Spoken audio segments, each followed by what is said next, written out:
Camagwini, molweni, ngihamba noKhwachube nomkhize la ngizobatshengisa isihlahla isinama, kodwa isinama esikhulu lesi esimila kakhulu emfuleni eduze nomfula, isinama esikhulu.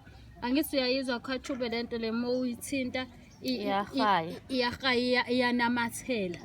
Iyanamathela njengoba isinama esikhulu kanjena. Lesi sinama lesi siyangena emthini wokuthandeka.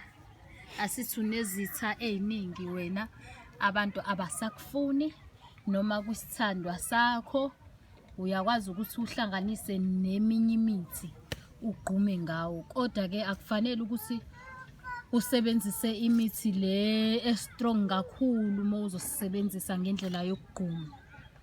Futhi uyakwazi ukuthi usithake nezinhlanga nezincabo. Siyangena futhi nakomanda ngaphakathi. Kodwa ke omanda ngaphakathi imiyalelo yakhona ngoba ngihlezi ngisho asikwazi nje ukuthi sivele sinikeze nomba.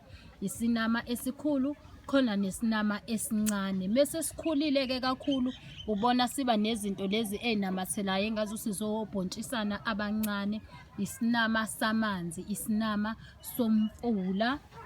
Umakhosi umkhize ke lo khulumayo, hamba noKhwachube Mkhize omncinci. Ngiyacela ukuthi niqhubeke ni-subscribe kwi-channel Sangoma. uNkulunkulu anibusise. Amen. Camagu.